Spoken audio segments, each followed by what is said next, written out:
내일은 전국이 맑겠지만 강원 영동 지역은 가끔 구름이 많이 끼겠습니다. 내일 아침에 강원 산지와 내륙 곳곳에는 짙은 안개가 끼겠고 영남 해안과 제주도에는 바람이 강하게 불겠습니다. 내일 아침 기온은 서울이 18도 등 전국이 12도에서 21도로 오늘보다 낮겠습니다. 낮 기온은 대전과 광주 29도, 서울과 대구 28도 등으로 기온의 일교차가 10도 안팎까지 벌어지겠습니다. 서울지방 현재 기온은 26.7도입니다. 지금까지 이창진이었습니다. KBS 제1라디오 6시 뉴스를 마칩니다. 지금 시각은 6시 5분입니다. KBS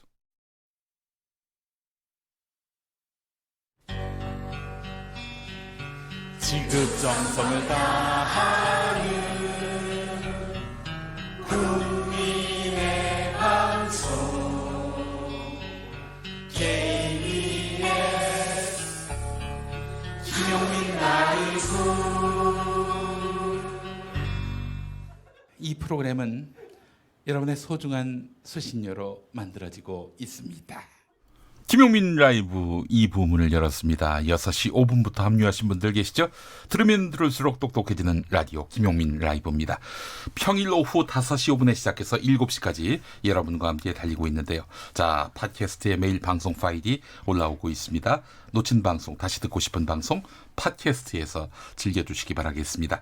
자, 특별히 김용민 라이브 생방송 현장 영상으로도 함께 하실 수 있습니다. 유튜브 KBS 1라디오 계정으로 즐기실 수가 있습니다. 자, 미세 뉴스봇의 김수민, 오창석 평론가 2부까지 쭉 함께합니다. 1부 마무리하면서 6시 첫 뉴스를 맞춰라. 저는 오늘 진짜 드디어 우리 오창석 평론가가 마치겠다. 왜냐하면 5시 때 황교안 자유한국당 대표가 삭발을 했거든요. 그렇죠. 이게 톱뉴스가 아니면 어떻게 다른 뉴스가 톱뉴스가 될 수 있겠는가라고 생각을 했습니다. 여러 방송사에서 생중계를 하기도 했습니다. 그렇습니다. 연합뉴스 TV라든지 YTN에서도 네. 생중계를 했는데 또 KBS 뉴스도 신속하게 현장 화면 보여줬어요. 네. 그래서 이제 조국 파면 촉구, 황교안 삭발 이 소식이 탑뉴스일 거라고 이야기했습니다. 오창석 평론가가. 아닙니다. 죄송합니다. 예. 아이고, 틀렸어요. 예. 자, 그리고 김수민 평론가가 좀 더 정답에 가까웠습니다. 황교안 대표 삭발과 관련한 여야 정치권 반응인데, 요거.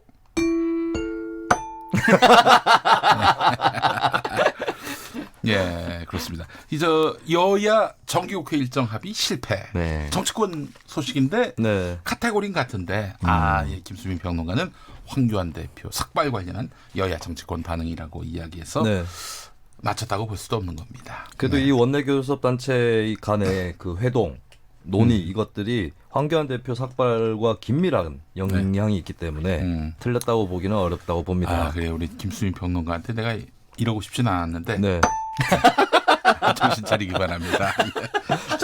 이렇게 못 맞히지?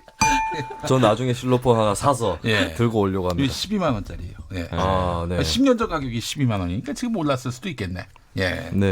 차라리 어플을 하나 설치하시는 것이. 어플을 제가 설치를 해봤는데 소리가 저렇게 나지 않더라고요. 이거 맑고 깨끗한 소리예요. 그렇습니다.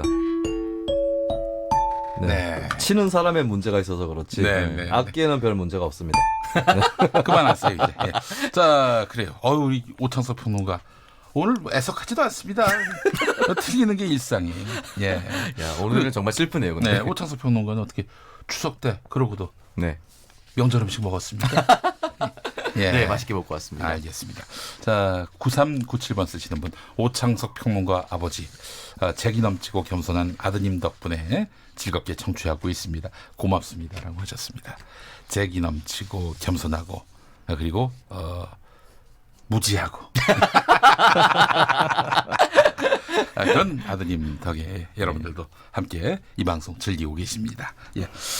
자, 틀린 김에 퀴즈 문제 내주시죠. 네, 알겠습니다. 여러분께 선물 드리는 퀴즈입니다. 오늘 나온 보도에 따르면 문재인 대통령은 인터넷 홈페이지 안내 지도에 이곳을 일본어로 표기한 공공기관들에 대해 엄중 경고를 했다고 합니다. 한국과 일본 사이에 있는 이 바다를 이곳이 아닌 일본해로 표기해 국제적 논란이 불거진 건 한두 번이 아닙니다. 우리나라 동쪽에 있는 바다인 이곳은 어디일까요? 정답은 두 글자입니다. 예, 알겠습니다. 이거 두 글자 다 아시죠? 그렇습니다. 이건 틀릴 수가 없는 겁니다. 네. 예. 자, 그래요. 김선미님, 오창석 평론가 삭발하시기 바랍니다. 예. 삭발하세요.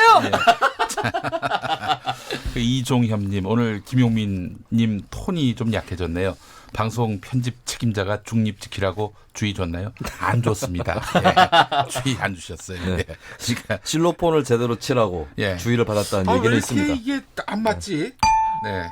이게 죄송합니다. 딩동댕동 치실 때는 잘 치시는데 네네. 땡 치실 때 예. 그러니까 자신이 면박을 주고자 했던 전화 네. 이제 오창석 씨가 대상이다 보니까 네. 사람을 때리듯이 이렇게 너무 때리듯이 치려고 하다 보니까 소리가 조금 뮤트가 돼서 나온 것 같습니다. 예, 알겠습니다. 이제 그만하시고요. 자, 음악 퀴즈 평론. 정답 보내주실 곳은요. 샵 9730 9730입니다. 샵 9730 짧은 문자 50원 긴 문자 100원 콩으로 보내시면 무료입니다. 퀴즈 정답 보내주신 분들 중에서 추첨을 통해 저희가 모바일 커피 쿠폰 보내드리겠습니다. 자, 미세 뉴스 보세 이어가겠습니다. 김수민 평론가. 네, 조국 장관에 관한 의혹이 검찰에서 계속 수사 중이 있는데 네. 이제 피의 사실 공표 금지라든가 이런 원칙들이 제대로 안 지켜지고 있다라는 의혹도 많지 않습니까? 네네네. 예, 그러면서 이제 형사사건 공개 금지 규정안이 나와서 네. 조금 논란이 되고 있습니다. 이 안을 일단 보면은 원래 이제 법무부에서는 인권보호 수사 공보 준칙이라는 규칙을 마련해 두고 있었는데 예를 들면은 이제 공적 인물에 대해서는 예외적으로 실명을 공개한다 이런 규정이 있었는데 새로 만들어지려고 하는 형사사건 공개금지 규정에서는 이것이 삭제되고 또 예를 들면은 기소 전에도 공개를 뭐 수사 내용에 대해서 공개를 잘 하지 않는 그런 원칙뿐만 아니라 후에도 몇 가지 국한된 사항 빼고는 잘 공개하지 않는다거나 네. 또 이제 법무부 장관이 수사 내용을 이제 흘렸다고 그렇게 의심이 되는 검사에 대해서 감찰을 지시할 수 있다거나 네. 이런 부분들이 한편으로는 이제 피의자의 인권을 지키는 그런 방편인 동시에 법무부 장관이 검찰 수사에 개입할 수 있는 거 아니냐. 특히 네. 본인과 관련된 수사를 하고 있기 때문에 예, 이 부분이 좀 민감하다라는 지적이 좀 나오고 있습니다. 네. 근데 이 훈령 자체는 7월에 초안을 작성을 했기 때문에 박상기 법무부 그렇죠. 장관. 조국 장관이 만든 건 아니고요. 네. 근데 그 사이에 이제 대검찰청의 의견을 물었을 때 대검 네. 측에서도 이 좀 언론 취재 환경이라든가 이런 것들이 옛날하고 다르기 때문에 네. 폭넓게 의견 수렴을 해야 된다라고 반대 의견을 사실상 개진을 했는데 그래서 박상기 전 장관도 자칫 오비락이 될 것 같아서 이 새로운 공개금지 규정을 유보를 한 상태거든요. 네. 그래서 일각에서는 좀 이게 잘못하면 조 장관이 직접 검찰에 대해서 통제를 할 수 있는 네. 그런 상황이 될 수도 있다. 이런 우려가 또 나오고 있습니다. 아, 이게 인권 아무리 피의자라도 네. 보장받을 인권이 있는 것이고 또 국민에게는 또 알 권리가 있는 것이고요. 네. 인권과 알 권리 둘 다 헌법적 가치인데 이 둘 중에 어떤 것을 우선시해야 되는 건지 네. 어떻게 균형감 있게 다뤄야 할지 김수인 평론가는 어떻게 생각하세요? 저는 일단 우선이 돼야 될 거는 열려버려서 새어나간 것을 네. 도로 주워 담기는 거의 불가능하거든요. 그래서 어지간하면 새어나가지 않게끔 네. 그 피의자의 인권도 존중하고 그리고 재판에서 유죄가 나오기 전에 그것을 유죄다라고 추정될 수 있는 네. 그렇게 이제 방향을 몰고 가면 안 된다는 생각을 합니다. 무죄 추정주의가 우선이 돼야 되겠고요. 그래서 네. 피의자에 대한 인권 보호나 또 피의 사실 공표에 대한 제한은 필요하다고 생각합니다. 네. 근데 지금 현재 언론 환경이 굉장히 뭐 검찰 주변에도 언론이 많이 있고 네. 예, 이것을 전혀 못 세워나가게 막을 수는 없기 때문에 네. 네, 일단은 이제 공표 금지 원칙을 기초로 하더라도 어느 정도는 이제 언론에 또 브리핑을 하고 그리고 최근에 거꾸로 피의자 입장에서도 반론을 하려고 하면 네. 뭐 언론도 여러 언론이 있기 때문에 네, 반론권을 행사할 수 있거든요. 그런 것들을 좀 같이 고려할 필요가 있지 않을까. 언론이 반론권을 보장하지 않으니까 아예 SNS를 열어가지고 그 사안마다 해명을 하는 그런 일이 벌어지고 있어요. 조국 장관부터가 그런 거 아니었습니까? 네, 그래서 예. 이제 그렇게 SNS도 일종의 미디어 언론이기 때문에 예. 그래서 언론에 이렇게 흘리는 것 자체를 뭐 완전 차단하겠다 이렇게 생각할 필요는 없는 것 같습니다. 네, 그래요. 또 이거 기자들이 말이죠. 네, 이 다른 언론에서 뭔가 특종 보도를 했단 말이죠. 우리는 낙종을 하게 된 거예요. 네. 낙종을. 그래서 어떤 식으로든 확인되지 않은 사실까지도 단독 특종이라는 이름으로 보도하게 되고요. 이런 것들이 뭐 알 권리라는 미명 아래 계속 용인돼 왔던 거 아닙니까? 그러면서 피의 사실 공표가 그야말로 이 통제 없이 그야말로 뭐 어떤 자제되는 것이 없이 이렇게 계속해서 빈번하게 이루어졌던 일이고 그것이 이제 과거에 노무현 대통령 이른바 논두렁식의 사건에서 아주 명징하게 드러났던 거 아닙니까? 예. 자, 이런 가운데 검찰총장이라는 명칭을 바꿔달라 이런 내용의 국민청원이 올라왔는데 검찰총장이라는 명칭 그럼 뭘로 바꾸라는 거예요? 네, 일단은 검찰총장이라는 명칭을 검찰청장으로 바꿔달라는 청원인데. 경찰청장처럼? 네. 기본적으로 이 청원인이 이렇게 해달라라고 했던 이유로 검찰청은 대한민국 중앙행정기관의 18부 5처 17청 중 17청의 하나다. 그래서 법무부 산하 외청에도 불구하고 유독 수장을 총장이라고 부르고 있다면서 청원의 취지를 밝혔습니다.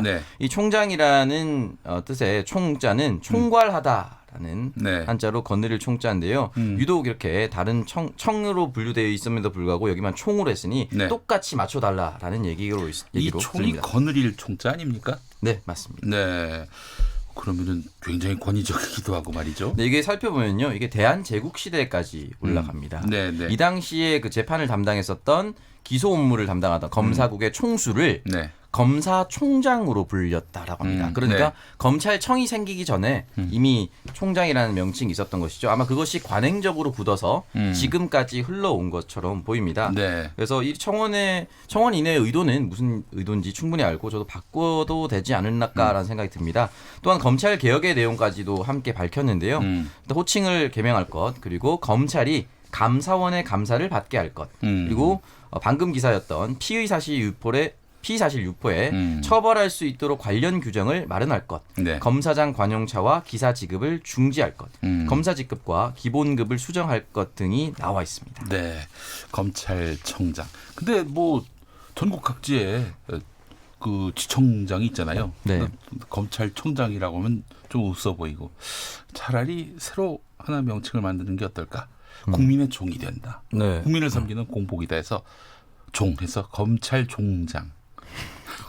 종인데 장인가요? 그렇죠. 조금 형용 모순 아닐까요? 종의 장이라는 거죠. 종의 장이다. 종들의 장. 검찰총장.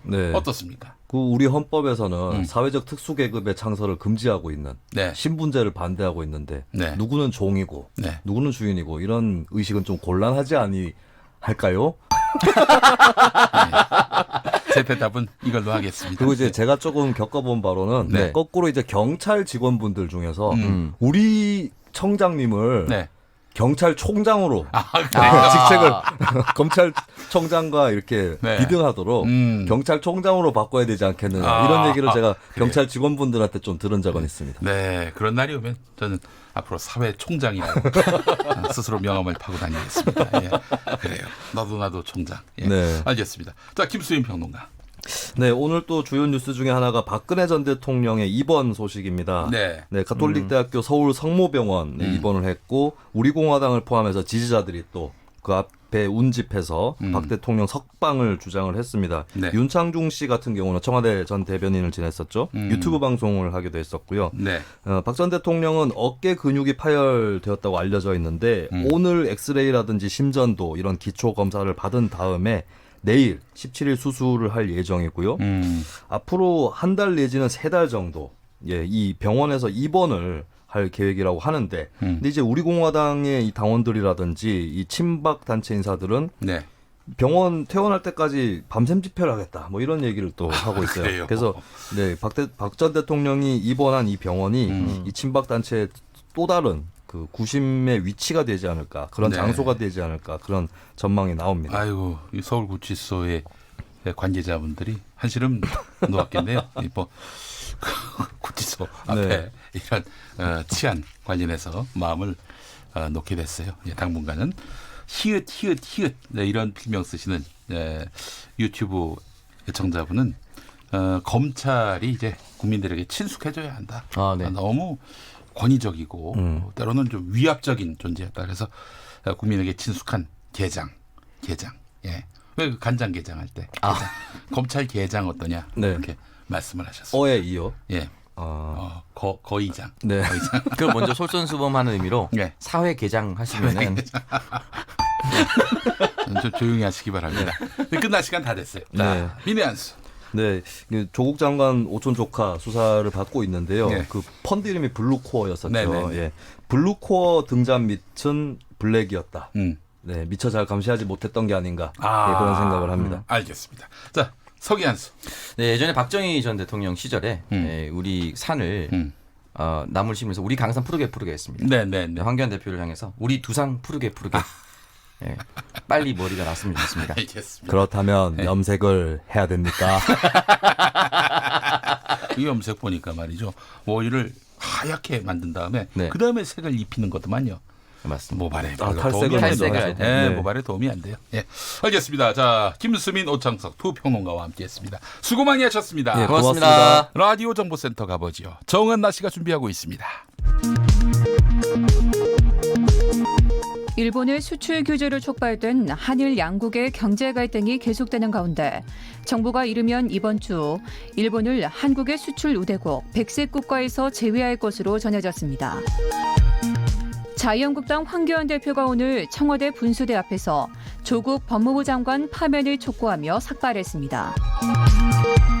문재인 대통령이 황교안 자유한국당 대표에게 강기정 정무수석을 보내 걱정의 뜻을 전하고 삭발 재고를 요청했습니다. 황교안 자유한국당 대표의 삭발에 대해 민주당은 지금은 장외투쟁과 단식, 삭발로 분열과 혼란을 일으킬 것이 아니라 민생과 경제를 챙겨야 할 시점이라고 비판했습니다.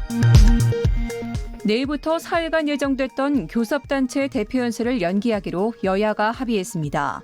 나경원 한국당 원내대표는 회동 뒤 기자들과 만나 피해자인 조국 전 민정수석이 교섭단체 대표 연설에 출석하는 게 맞는지에 대한 이견이 있어서 이번 주 정기국회 일정은 진행하지 않기로 합의했다고 밝혔습니다. 조국 법무부 장관이 가족 관련 수사를 담당하는 검사들에 대해 헌법 정신과 법령을 어기지 않는 한 인사 불이익은 없을 것이라고 밝혔습니다. 사우디아라비아의 핵심 석유 시설이 무인기인 드론의 공격을 받고 가동을 중단하면서 미국의 전문가들 사이에서 드론 공격이 진주만 공습만큼이나 위험할지 모른다는 우려가 나오고 있습니다. 지금까지 정보센터 뉴스였습니다.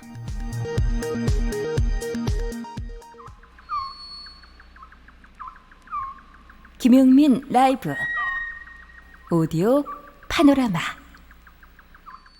온갖 추악한 범죄와 비윤리에 둘러싸여 있는 자가 개혁의 적임자라니 국민을 개돼지로 여기는 것이 아니면 이렇게 할 수가 없습니다. 누가 누굴 개혁한다는 것입니까? 우리 국민들의 억장이 무너지고 있습니다. 그리고 삭발한 이현주 의원.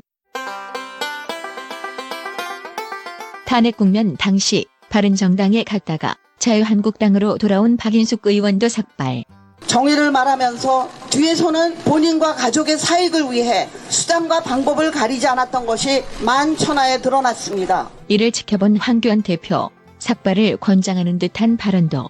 삭발의 의미를 우리가 저부터 가슴에 새겨서 반드시 이 정부의 폭정을 막아내도록 하겠습니다. 가열찬 투쟁의 계기가 될 것입니다. 대표님, 당대표 차원에서 릴레이 삭발 동의하실 생각 있으십니까?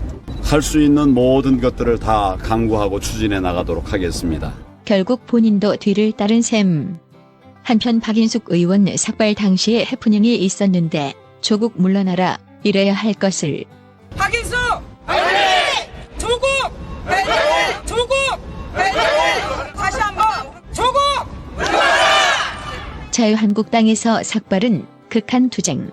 패스트트랙에 반대하던 박대출 의원 몇 달 전. 대한민국을 바로잡고 자유민주주의를 수호하기 위한 저항의 물방울 6개가 모였습니다.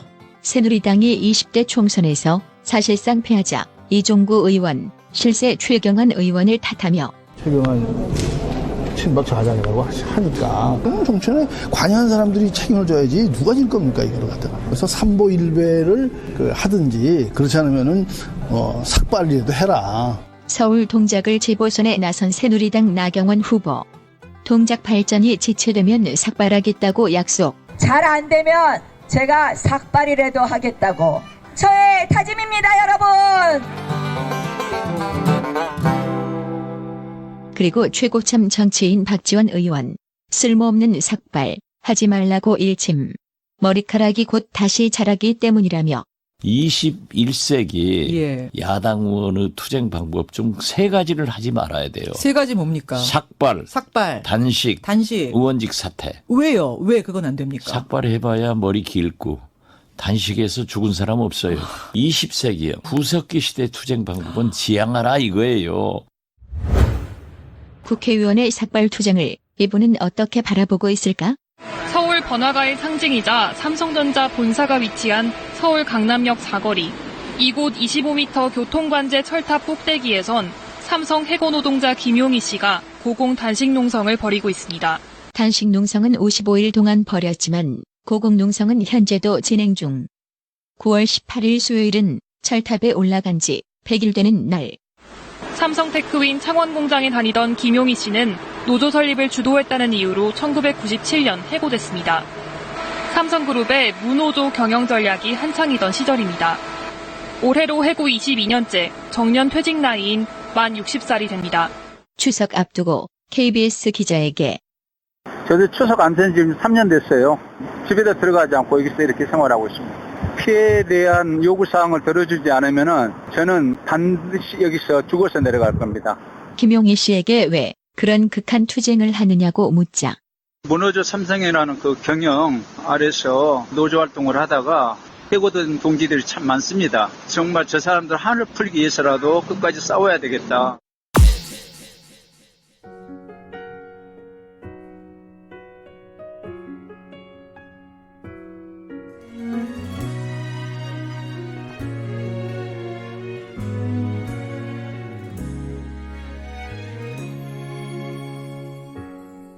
어떻게 해드릴까요? 물어봐서 짧게 잘라달라고 했죠. 어렵게 기른 머리카락을 왜 자르느냐며 또 한 번 물어요. 그래도 잘라주세요 제발. 길었던 추억들 모두 다 아무것도 묻지 말아줘요. 내가 날 몰라보도록 모두 잘라주세요. 어느새 내 어깨로 머리카락이 흐르고 어렵게 참아왔던 눈물도 흐르고 말았죠. 사랑이 뭐 이래요. 애써서 잘라낼 거라면 처음부터 사랑 따윈 하지 말아야 했어.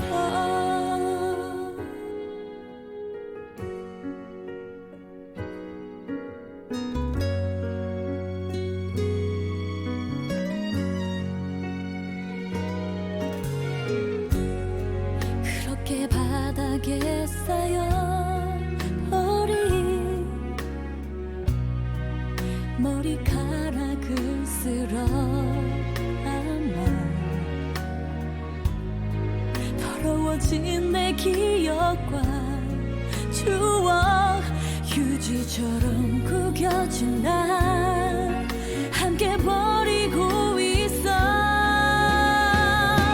고개 숙인 바보야.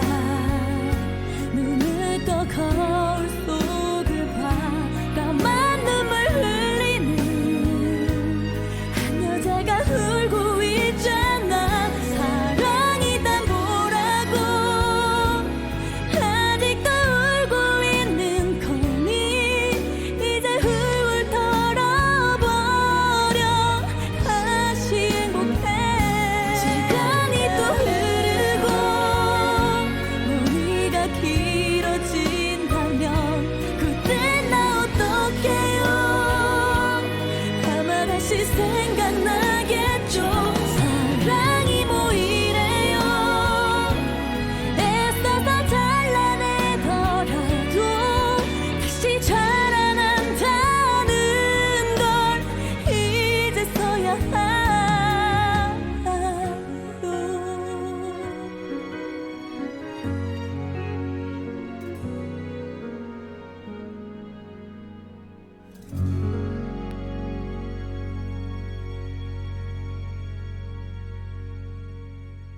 네, 오디오 파노라마 들으시고 함께 하신 노래는 데이라이트의 머리를 자르고였습니다. 삭발은 노동자를 위해서 하라. 남 LALSK DJ 이 필명 쓰시는 분 보내셨습니다. 자, 그리고 4443번 쓰시는 분, 원주에서 안양으로 출퇴근하는 애청자입니다. 원주에서는 90.3, 네, 경기도로 넘어가면 97.3으로 듣고 있습니다. 90.3도 용문산에서 송출하는 겁니다. 네, 용문산이 꽤 높아요. 그래서 원주까지도 아주 잘 들리는 모양인데, 그래요. 90.3, 97.3. 제2영동고속도로 강원도 지역 터널에서는 안 들립니다. 경기도 지역은 잘 들립니다. 조치 부탁드립니다. 아이고, 저희가 뭘 하나 만들어야 되겠네요. 라디오 청취자 민원센터 이런 거 하나 만들어야겠어요. 예, 감사합니다. 정치 상황 또 이렇게 알려주셨습니다. 오늘 퀴즈 정답은 동해였습니다. 동해. 많은 분들이 또 정답 보내셨는지 한번 보겠습니다. 자, 우선 강동훈님 서해. 네. 자, 그리고 8462번 쓰시는 분 이스트시. 무슨 말 하시는 겁니까? 동해인데 이스트시라니. 네. 저희가 요구한 답은 동해였어요. 동해. 이스트시라니. 예. 자, 6125번 쓰시는 분 송해. 네. 자, 2126번 쓰시는 분 정답 동해. 힌트 강원도 땡땡시도 있습니다. 동해시가 있죠. 네, 맞히셨어요. 9381번 쓰시는 분 동해. 매번 이렇게 이슈화되는 게 우리나라에게 불리하다고 봅니다. 그래요. 이슈화를 통해서 분쟁 지역으로 만들고 그렇게 해서 또 아니 독도가 어느 나라 거야? 이렇게 논란을 벌이는 거. 이게 바로 일본 전략이죠. 네. 9381번님 말씀 네, 공감합니다. 김지일님 동회. 그런 회도 있군요. 자, 3261번 쓰시는 분 식사 준비, 빨래 널기, 분리수거 정신없는 하루지만 늘 청취합니다. 정답 동해. 실로폰에 무게가 있습니다. 네, 그래요. 언제 커피 마실 수 있을까요? 3261번님 오늘은 좀 3261번님 밀어드리죠. 예, 알겠습니다. 자, 그리고 김성재님 정답 류여해. 그래요. 류여해 교수 생각이 납니다. 류여해 교수가 방금 발언을 한 게 있네요. 자유한국당 황교안 대표가 삭발을 하니까 이제 나경원 대표 삭발의 시간이 왔다. 자유한국당 릴레이 삭발 시작인 건가? 당신의 진정성을 보고 싶다라면서 나경원 원내대표도 삭발하라고 이렇게 촉구를 했습니다. 네. 조진우님, 우리가 지켜야 할 정답은 동해. 네, 독도가 있는 동해 맞히셨고요. 정두현님, 정답은 동해입니다. 이런 시국에 이런 실수라니요. 화가 납니다. 다시는 이런 실수가 없기를 바라는 마음입니다. 라고 하셨습니다. 그렇습니다. 동해, 대한민국의 바다, 자랑스러운 바다, 동해, 독도가 있는 동해. 동해. 예, 동해를 다시 한번 생각해 봅니다. 자, 동해 맞히신 분들 축하드립니다. 그래요. 6시 33분 지나고 있습니다. 교통정보센터 다녀옵니다. 김민희 씨. 네, 연휴가 끝나고 난 첫날인 만큼 평소보다 퇴근 차량들이 많지 않습니다. 수도권 상습 정체 구간 중심으로 더딘 흐름 이어지고 있는데요. 경부고속도로 서울 방면 오산 부근 사고는 처리 작업이 마무리되면서 부근으로 짧게 정체만 남아 있습니다. 더 가서는 기흥에서 수원 사이와 또 양재부터 반포까지 더디게 지납니다. 반대 부산 쪽으로는 한남부터 서초 사이와 다시 신갈분기점에서 수원까지 정체입니다. 서울 외곽고속도로 판교에서 구리 쪽으로는 서안암 부근과 다시 광암터널에서 토평 사이로 지나는 차량들이 많고요. 이후 일산에서 판교 가는 길은 김포부터 송내까지 14km 구간에서 정체 길어져 있습니다. 서울시내 강변북로 구리 쪽으로 동호대교 부근에서 있었던 사고는 처리 작업이 마무리됐습니다. 하지만 뒤로 원효대교부터 정체 남아있고요. 이전 구간에서는 가양대교부터 양화대교까지 정체입니다. KBS 교통정보센터였습니다.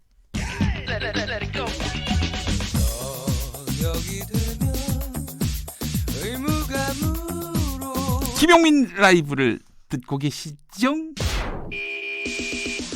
처음에 만난 대한민국 헌법 제1조 2항 대한민국의 주권은 국민에게 있고 모든 권력은 국민으로부터 나온다. 권력의 중심인 국민의 뜻이 궁금하다면 국민에게 물어보라. 민심으로 읽는 정치 이야기 여론의 눈동자. 여론조사로 읽는 본격 정치 토크 용호 쌍박 모셨습니다. 박시영 윈지코리아 컨설팅 대표 어서 오십시오. 네, 반갑습니다. 박시영입니다. 박원석 정의당 정책위의장 어서 오십시오. 네, 안녕하세요. 반갑습니다. 자, 오늘 아무래도 지금 시각 가장 큰 이슈는 황교안 자유한국당 대표의 삭발이 아닐까 싶은데 어떻게 지냈냐 이런 무르나 만한 질문 안 하고 바로 그걸로 들어가겠습니다. 네, 잘 지냈습니다. 잘 안 지냈으면 여기 나오셨겠어요? 잘 지내신 걸로 알고. 어떻게 보셨어요? 글쎄요, 이 삭발이라는 게 어쨌든 개인적인 결단이고 또 본인의 신체 일부를 스스로 훼손하는 일종의 이제 자기 희생적인 투쟁 방식이기 때문에 그에 대해서 조롱하거나 이럴 필요는 없다는 생각이 들고요. 이제 다만 저게 이제 좀 옛날식 투쟁 방법이잖아요. 박지원 의원 같은 경우 구석기 시대 방법이라고. 구석기까지는 아니라 하더라도 또 황교안 대표의 출신으로 보면 이제 과거에 공안 검사로서 이제 운동권들을 많이 또 잡아들이기도 하고 처벌도 하고 또 용공 사건도 많이 다루고 이랬던 분이 당시에는 굉장히 경멸하거나 손가락질했을 그런 운동권에 그것도 이제 굉장히 낡은 그런 투쟁 방법을 답습한다는 게 일종의 내로남불 아니냐. 저기에 대해서 얼마나 많은 국민들이 공감을 할지 다소 좀 염려스러운 측면이 있었고 그리고 그분이 이제 이 제1야당 대표시면서 장관과 총리와 대통령 권한대행까지 역임하신 분이 조금 더 본인의 색깔에 맞는 이제 그런 이 문제제기 방식이 있었을 것 같아요. 그런데 굳이 저런 방법을 썼어야 했을까? 어떻게 보면은 좀 황교안 대표의 캐릭터에 맞는 보다 창의적이고 이 좀 어울리는 그런 기획은 없었을까? 뭔가 답답한 생각이 좀 들더라고요. 근데 사실 그 방법이 없으니까 결국 삭발한 것 아니겠는가? 이렇게 보는 분도 있을 것 같아요. 근데 이제 오늘 삭발 결행식을 보면서 박근혜 전 대통령과 묘하게 또 황교안 대표의 악연이 시작되는 게 아닌가. 오늘 병원 입원한 날 아닙니까? 그러네요. 수술 받으시려고. 뉴스가 이게 굉장히 큰 뉴스가 될 뻔했는데 황교안 대표가 삭발하면서 박근혜 대통령이 지워졌습니다. 황 대표가 이걸 예상하고 이걸 염두에 두고 이렇게 삭발한 것 같잖아요. 근데 일단 박근혜 대통령 일정에 이미 나와 있던 일정이었는데 나와 있지 않았습니까? 참 묘하게 박근혜 전 대통령이 아직도 본인이 뉴스에서 지워지는 거를 아니죠. 지지자들은 생각하시나요? 우리 공화당 지지자들은 생각할 수 있죠. 박근혜 전 대통령을 지지하는 분들 같은 경우에는 굉장히 괘씸하게 여겼을 수도 있겠네요. 어떤 마음이 들었을지 좀 궁금하고요. 그분들의 마음은 어쨌든 저도 삭발 투쟁이라는 건 굉장히 이제 본인이 굉장히 결단을 해서 한 거기 때문에.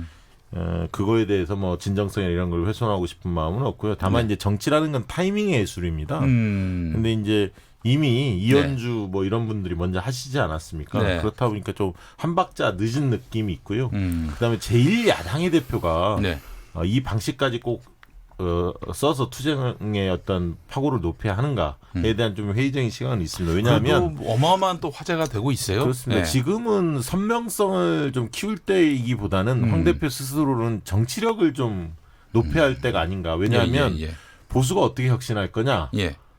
그리고 통합에 대한 문제, 특히 또 박근혜 전 대통령의 그 탄핵 관련해서 내부 입장을 어떻게 정리할 거냐. 이런 어떤 과제들에 대해서는 이런 방구가 없거든요. 그래서 이제 이런 문제를 해결하는 것이 통합으로 가는 길일 텐데 보수 통합으로 이 부분에 대한 정치력을 좀 보여줘야 하는데 너무 쉬운 방식을 선택하신 게 아닌가 그런 생각도 듭니다. 이게 쉬운 방식입니까? 그렇죠. 사실은 역대의 제1야당 대표가 이런 전국 현안과 관련돼서 정부를 향해 항의를 하더라도 삭발까지 했던 기억은 제가 알기로는 없는 것 같습니다. 전례는 없는 것 같고 사실은 좀 전에 우리 박시영 대표도 말씀하셨듯이 지금 국민적인 공감대와 설득력을 높이는 게 굉장히 중요하거든요. 왜냐하면 이 조국 장관으로 인한 논란이 자유한국당에 별다른 정치적 반사이익을 주지 못했다. 이게 여론조사 지표상 나오고 있어요.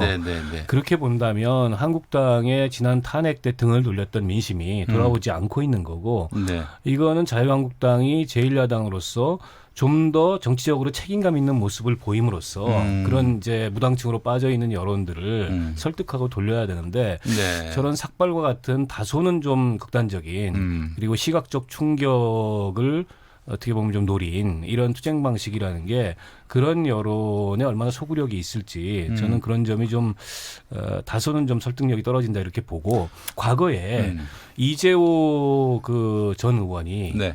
그 행정수도 이전에 대해서 반대 투쟁을 할 당시에 네. 전국을 선거 유세하듯이 유세차를 돌리면서 국민들을 만났던 적이 있거든요. 네네네. 자유한국당이 왜 그런 방식을 선택하지 않는지 잘 모르겠어요. 장외 집회 하잖아요. 근데 장외 집회도 거점 방식으로 주말에 하는 거 말고 지금 국회의원들이 뭐 합니까? 사실은 제가 자유한국당 국회의원이라면 지역에 가서 유권자들을 깊이 들어가서 만나겠어요. 이참에 선거운동도 이 하고. 주제를 가지고 그게 선거운동이죠. 예. 근데 어떻게 보면 너무 지나치게 이게 약간 깜짝 그 요법이나 충격요법에 연연하는 게 아닌가. 그 이유를 저는 일종의 아스팔트 우파 태극기 부대에 견인된 거다. 저는 그렇게 봅니다. 이게요. 패스트트랙 과정에서 장애투쟁을 꽤 길게 하지 않았습니까? 네네. 거의 한 달 반 이렇게 끌고 갔거든요. 네. 그 휴증이 좀 있는 거예요. 피로감이 있는 겁니다. 그러니까 장애투쟁을 계속 고집하기에 동력이 좀 붙어줘야 하는데 동력은 좀 있긴 하죠. 그러나 국민 눈높이에 보면 굉장히 좀 뭐랄까 장애투쟁에 곱지 않은 시선이 있거든요. 네네. 이미 그런 것들이 많이 형성돼 있기 때문에 자꾸 더 극단적인 형태를 띌 수밖에 없는 거죠. 장애투쟁보다 좀 센 건 없을까?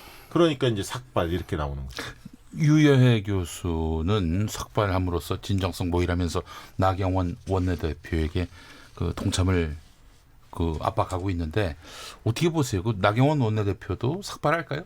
지금 아들 문제 때문에 그 시민단체가 고발도 했고 네. 굉장히 이제 곤혹스러운 국면이 있기 때문에 네. 아마 나경원 원내대표 입장에서는 조국 이 사안이 한 머리의 가운데 한쪽에 차지한다면 또 네. 다른 한쪽은 자신의 아들 문제, 이 특혜 그 실험실을 사용한 고발당했어요. 의혹들이 예. 있지 않습니까? 예, 그래서 예, 예. 본인이 지금 조국 문제에 집중할 수 있을까요? 네. 아니 그렇다 하더라도 뭐 결연한 의지를 보여주는 건 뭐 나쁘지 않지 않나 하는 생각도 들고요. 네. 아니 뭐 결연한 의지가 네. 그 자한당 의원들이 저 표준 헤어스타일로 통일하는 게 결연한 의지가 아니거든요. 얼마든지 다른 방법으로 결연한 의지를 표할 수 있는데 네. 저는 그런 방식이 별로 그렇게 공감대를 사지 못할 것 같아요. 그러면 효과가 없는 거 아닙니까? 네, 알겠습니다. 자, 이 추석 연휴가 지났는데 민심이 어떻게 바뀌었을지. 일단 예. 추석 민심을 반영한 여론조사가 이제 뭐 오늘 MBC부터 시작해서 뭐 발표가 될 것 같은데요. MBC가 발표합니까? 네, 발표하는 것으로 알고 있습니다. 7시 반에 이제 뉴스가 시작되니까 아마 그때 나오겠군요. 알고 계세요, 그 내용을? 뭐 알고 있는데 개요까지 읽으려면 길기 때문에 생략이라고요. 어쨌든 되게 이제 추석 때는 그러면 이렇게만 얘기하겠습니다. 지금 누가 웃습니까? 황교안 대표가 웃습니까? 문재인 대통령이나 이해찬 대표가 웃습니까? 어쨌든 황교안 대표 쪽이 웃게 돼 있죠. 왜냐하면 추석 민심이라는 것은 어른들이 좀 더 주도합니다. 그리고 어쨌든 최대 이슈가 조국 이슈였는데 이 이슈에서는 야권이 아무래도 논리가 좀 더 위에 있죠. 먹혀 들어가죠. 그렇기 때문에 한국당의 지지율이 약간 오를 가능성이 있고요. 민주당이나 대통령 지지는 좀 소폭 하락할 가능성이 있습니다. 뭐 크게 웃을 일 같지는 않은데 황교안 대표가 그래요. 그러면은 이 민심이 잠시 조국 법무부 장관 사태로 출렁 있는 듯 보이지만 이게 뭐 대세를 반전한다든지 뭐 이런 것은 아니다. 그렇습니다. 그 정도는 아니더라도 그러나 지금 몇 개 이제 지표들은 발표가 됐죠. 리얼미터 조사는 추석 직전 민심이었는데요. 대통령 지지도는 47.2%로 직전 조사에 비해서 일주 전 조사에 비해서 0.9%포인트 올랐고요. 부정평가는 50%로 조사가 됐습니다. 정당 지지도도 살펴보면 리얼미터 조사 결과는 민주당이 39.5%로 직전 조사에 비해서 0.9%포인트 올랐고요. 한국당도 30.1%로 0.9%포인트 직전 조사에 비해서 올랐습니다. 두 당 모두 올랐고요. 이런 어떤 그 민심, 추석 민심 바로 직전에 민심조사 결과도 있었고요. 네. 또 이제 그 공중파에서도 조사를 좀 많이 했었죠. 지상파 방송들이. 예, 그렇습니다. 그래서 KBS, SBS 이런 데들이 조사를 했는데요. 네. KBS 조사에서는 대통령 지도 좀 하락한 게 특징적이었죠. 네. 잘했다가 44.8%로 못했다 53.3%에 비해서 네. 다소 낮게 나왔고요. 예. 근데 이제 좀 KBS 조사는 좀 질문 방식을 보니까 제가 네. 찾아보니까 예. 대통령 지지도를 8번째로 물어봤더라고요. 앞에 쭉 조국 관련된 질문이 있고. 이 질문 순서에 따라서 그렇습니다. 또 이게 질문 바이어스가 있거든요. 근데 이거는 조금 바이어스 꼈다는 느낌이 좀 들었고요. 왜냐하면 가장 중요한 질문은 대개는 이제 제일 위에 물어보거든요. 다른 앞에 선행 질문에 영향을 받지 않고 이렇게 결과를 받아보려고 하는데 아무래도 이제 조국 장관에 대한 그런 뭐 평가에 대해서 그렇습니다. 여러 가지로 물어보다가 8번째 와가지고 네, 그래서 대통령 지지하느냐 그런 이렇게 측면은 묻는다는 좀 거죠. 있다라고 보여지고요. 다만 이제 거기에서 이제 정당 지지도도 물어봤는데 어쨌든 민주당 33.7, 한국당 22.7로 나왔고요. 네. 그 다음에 이제 조국 장관이 검찰 개혁 필요성을 언급했는데 이에 대한 공감도를 물어봤더니 공감한다는 거는 57.7, 공감 안 한다는 37로 검찰 개혁에서 우리 국민들의 기대 이런 건 상당히 높음을 확인할 수 있었고요. 임명 잘했냐 못했냐 조국 잘했다 38.9, 잘못했다 51%로 잘못했다는 응답이 약 한 12%포인트 높게 조사가 됐습니다. 네, 알겠습니다. 또 개요를 소개하지 않을 수가 없습니다. 예. 개요 소개하지 않으면은 제가 타격을 입습니다. 잡혀가시죠? 네, 잡혀갑니다. 예. 농담이고 TBS와 YTN 두 방송사의 공동 의뢰로 한 리얼미터 조사. 아까 리얼미터 조사를 언급하셨어요. 그 리얼미터 조사의 개요는 이렇습니다. 전국 19살 이상 유권자 1,503명을 대상으로 조사한 것이고요. 9월 9일부터 11일까지 사흘 동안 유무선 전화로 조사를 했습니다. 응답률 6.4%, 표본 오차 95% 신뢰 수준에서 플러스 마이너스 2.5%포인트입니다. KBS 조사. 네. KBS 의뢰로 여론조사 전문기관 한국리서치가 전국에 거주하는 만 19살 이상 성인 남녀 1,000명을 대상으로 조사했습니다. 9월 10일 그리고 11일 양일간 면접원에 의한 전화면접 조사로 이루었는데요. 네, 응답률이 높습니다. 19.2%였어요. 95% 신뢰 수준에서 최대 허용 표집 오차는 플러스 마이너스 3.1%포인트입니다. 네. 응답률이 꽤 높네요. 19.1%. 전화 면접 조사를 하면 보통 15%에서 20%포인트 정도, 20% 정도 나오는데요. 응답률이 높게 나왔습니다. ARS 그러니까 기계가 물어보면은 한 5% 내외입니다. 자, 이 전화 면접 조사와 ARS 조사 이 뭐 방식은 다른 걸 알겠는데 어느 쪽이 뭐 말하자면은 유리하게 답하는지 이게 조사 양태에 따라서 다를 수 있다고 들었어요. 일관되게 지금 나타나는 현상이 리얼미터로 상징되는 ARS 위주의 조사에서는 민주당과 한국당의 격차가 예를 들면 한 10%포인트 정도가 납니다. 대략 큰 흐름적으로 보면. 그런데 전화면접 조사로 하면 되게 이제 중도 성향의 그 응답자들이 많이 표집이 됩니다. 이제 그분들이 많다 보니까 무당파가 일단 많고요. 아무 정당을 지지하지 않는다. 지지 정당이 없다. 이런 층이 두텁고요. 그게 거의 한 35%를 차지하고요. 그다음에 이제 민주당과 한국당이 과거에는 격차가 꽤 더 벌어집니다. ARS 조사에 비해서 전화면접 조사가. 근데 이제 최근에는 좀 이 조사 결과들도 ARS 조사와 비슷하게 좀 좁혀지는 격차가 이런 흐름을 볼 수가 있습니다. 그만큼 민주당 지지층에서 일부가 조국 정국으로 인해서 이탈을 했다. 무당파로. 그런 것은 확인될 수 있고요. 한국당 지지율이 소폭이지만 오르고 있다. 그런 걸 알 수가 있었습니다. 예, 그래요. 조국 이슈 이걸 잘 말하자면은 이용한다는 표현이 좀 그렇습니다만은 여간 조국 이슈에도 불구하고 자유한국당이 반전의 모멘텀을 마련하지 못하면 이거는 안 된다. 이건 굉장히 잘못하는 거다라고 제가 점잖게 표현했습니다만 홍준표 전 대표가 아주 격한 어조로 이렇게 주문을 아마 했었어요. 이제 지도부의 리더십에 대해서 당내 여러 가지 회의들이 커질 가능성이 있고 많이 흔들리겠죠. 사실은 홍준표 그 전 대표 같은 경우에 향후에 있을 총선 앞두고 보수통합 국면이라든지 여러 변화에서 다시 어떻게 보면은 좀 이 당의 리더십을 회복하고 싶은 그런 욕망을 갖고 있지 않습니까? 지금은 장외에 있지만 네. 그런 의미에서 굉장히 비판적으로 현재 황교안 대표나 나경원 원내대표의 리더십에 대해서 끊임없이 문제 제기를 하는 거고 네. 홍 대표의 문제 제기만이 아니더라도 지금 드러내놓고 얘기를 하지 않고 있지만 이게 적전 분열이 될 수 있기 때문에 아마 당내에서는 상당한 문제의식이 있을 거예요. 홍준표 전 대표의 이런 발언에 동조하는 의원들이 있을 것이다. 같은 맥락의 그런 문제의식이 꽤 있을 겁니다. 왜냐하면 이게 이제 황교안 대표가 처음에 등장해서 약간 컨벤션 효과를 누릴 때 이외에는 지금 계속 내리막길을 타고 있고 조국 이 정국이라는 어떻게 보면 자유한국당 입장에서는 정치적 호재를 만났는데도 그 반사이익을 온전히 못 누리는 이유는 이른바 이제 뭐 전략 부재라는 얘기에서 나오듯이 결국에는 이 리더십의 문제가 아니냐 이런 문제의식들이 생기고 있지 않을까 싶습니다. 네, 알겠습니다. 조국 장관의 가족과 관련한 뉴스가 계속 쏟아지고 있는 가운데 내일 대통령 선거를 한다면 누구를 찍을 것인가 이런 조사가 있었어요. 굉장히 섹시하게 물었는데요. 이 결과에 조국 법무부 장관이 3위를 했습니다. 이를 두고 정치권에서 화제가 됐어요. 그렇습니다. 7%가 나왔는데 지지율이 굉장히 높게 나왔죠. 이낙연 총리가 15.9, 황교안 대표가 14.4, 조국 장관이 7, 유승민 의원이 5.3, 이재명 지사가 5% 이런 순서대로 나왔는데요. 굉장히 높게 나온 거죠. 그래서 저는 두 가지로 봅니다. 첫 번째는 어쨌든 문재인 핵심 지지층이 30대, 40대거든요. 문재인 대통령 핵심 지지층이 개혁 성향이 굉장히 강합니다.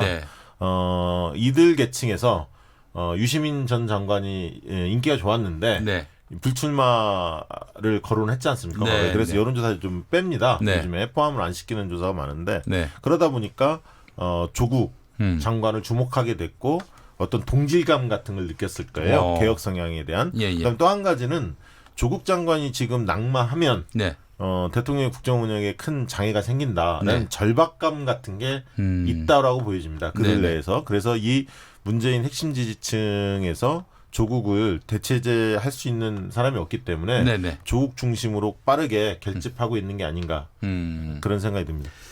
지금 말하자면은 조국 장관 사태가 벌어지고 이제 한 달이 지났는데 이 한 달 동안 언론이 쏟아냈던 또 검찰이 참전한 이런 상황에서 조국 장관의 대선 후보로서의 지지율이 크게 오른 면이다. 그러니까 앞으로 지켜봐야 되겠네요. 그러니까 이게요. 조국 후보에 대해서 이 부적절하다 임명이 이렇게 한 사람들의 이유를 들어보니까 아까 방송사 조사를 보니까요. 대개는 아직 의혹이 해소되지 않았다는 거예요. 가족이나 본인의 문제가. 그래서 이제 검찰 수사 결과가 그다음에 이제 최종적으로 이제 법원에서 결판을 내겠습니다만 어쨌든 재판 리스크가 깔끔하게 해소가 된다면 추가로 반등할 가능성이 굉장히 높고요. 그다음에 이제 검찰 개혁의 어떤 성과, 임기 내 이런 것들을 보여준다면 충분히 저는 10%로 도약 가능하다고 봅니다. 10% 두 자릿수로. 저게 이제 언론 효과가 1차적으로는 가장 크고요. 왜냐하면 지난 한 달간 매일 셀 수 없는 보도가 나오면서 언론의 보도는 천편일률적으로 부정적인데 그러나 노출이라는 측면에서는 어쨌든 인지도가 굉장히 올랐고 또 그 가운데 이제 지지층이 결집한 그런 결집 효과가 이런 이제 대선 후보 지지율 반등으로 나타난 건데요. 김경수 지사 같은 경우에 한때 뭐 15%까지도 근접했었습니다. 그랬어요. 이제 그에 견줄 만한 그런 상황인데 이유는 이제 앞으로 지금 이 조국 장관에 대한 그 검찰 수사의 리스크 이게 이제 어떻게 결론이 나느냐 그리고 실제 검찰 개혁이라는 성과를 낼 수 있느냐 지금 이제 국회에 있는 패스트트랙에 걸려 있는 법안 통과를 포함해서 이에 따라서 뭐 그 향배가 갈리지 않을까 싶고 당분간은 저런 언론 효과와 지지층 결집 효과가 계속 나타날 가능성이 높습니다. 실제로 추석 때 만나보면 아직도 어떤 부분이 사실이고 어떤 부분이 왜곡돼 있는지 조국 이 과정에서 조국 장관의 청문회라든가 여러 가지 드러났습니다만 아직도 이게 많은 국민들이 헷갈려합니다. 뭐가 진실이고 뭐가 오해인지. 그래서 이 검찰 수사 결과도 결과이지만 앞으로 이게 뭐가 팩트 체크가 앞으로 활발히 좀 전개될 필요가 있어 보입니다. 네, 알겠습니다. SBS가 칸타 코리아에 의뢰해서 조사한 결과입니다. 지금 소개해드린 여론조사가요. 조국 후보가 3위를 한 조사가 말입니다. 전국 만 19살 이상 남녀 1,026명을 대상으로 9월 9일부터 9월 11일까지 유무선으로 전화 면접을 통해 조사한 것입니다. 응답률이 11.1%. 역시 전화 면접 조사가 응답률이 높네요. 표본 오차는 95% 신뢰 수준의 플러스 마이너스 3.1% 포인트입니다. 네, 그래요. 두 분은 지금 거론되고 있는 대선 후보들 중에서 차기 대통령이 나온다고 보십니까? 네, 저는 나온다고 봅니다. 아, 지금 마음에 두고 계시는 분이 있습니까? 예, 있습니다. 알겠습니다. 지난번에도 뭐 사석에서 저한테 물어보더니 사석에서 얘기한 거니까. 예, 그래서 제가 공석에서 물어보는 거예요. 제가 대답을 안 하지 않았어요. 예, 네. 예.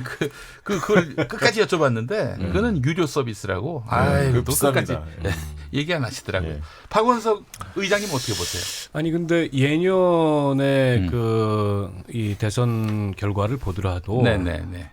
전혀 이 등장하지 않았던 인물이 갑자기 돌출하는 경우들은 별로 없습니다. 그리고 재수 삼수를 하지 않은 인물이 대통령이 된 경우도 네. 이명박 노무현 두 전 대통령 이외에는 별로 사례가 없어요. 네. 때문에 지금 이제 거론되는 이 대선 주자들이 예측 가능한 범위 내에 있는 분들이죠. 물론 저는 그 중에 정의당의 심상정 후보를 그래서 재수 얘기했거든요. 가장 가능성이 높다고 판단하고 지지합니다만, 때문에 글쎄요. 지금 뭐 우리 정치 상황이 급변하는 그리고 정치 지형이 급변하는 네. 그런 어떤 반전이 일어나지 않는 이상 네. 그 예측 범위 내에 있는 인물들이 결국에는 최종 라운드를 경쟁하지 않겠나 싶습니다. 네. 추석 지나서 여쭤보는 거예요. 두 분의 이제 짐작을 물어보는 건데 내년 총선 결과. 네. 내년 총선은 상당히 박빙 선거가 될 가능성이 박빙 선거. 오. 제1야당 특정 정당이 독주하기 굉장히 어려울 겁니다. 네. 그러니까 그 지금의 의석수하고 엇비슷하거나 네. 아니면 더 박빙이 될 수도 있고요. 그러니까 이제 플러스 마이너스 한 10석 정도에서 네. 결판이 나지 않을까. 지금의 의석수에 비해서. 정의당은 분명히 약진할 거고요. 네. 이제 뭐 선거구 제도가 어떻게 될지 결론이 아직 안 났으니까 의석수가 최종적으로 결론이 안 났으니까 쉽게 예단하기는 못하지만 정의당은 아마 두 자릿수를 돌파하지 않을까 싶습니다. 네. 박원석 의장님 저도 그렇게 믿고 있고요. 정치적 유동성이 굉장히 증가했기 때문에 기본적으로 양강 구도지만 예전과 같은 그런 완고한 양강 구도는 아닐 거다. 네. 상당히 변화의 가능성이 있다. 알겠습니다. 정의당 소속이란 점을 염두에 두고 들으시기 바라겠습니다. 자, 두 분 수고하셨습니다. 고맙습니다. 김용민 라이브 내일 5시 5분에 돌아오겠습니다. 당신이 대한민국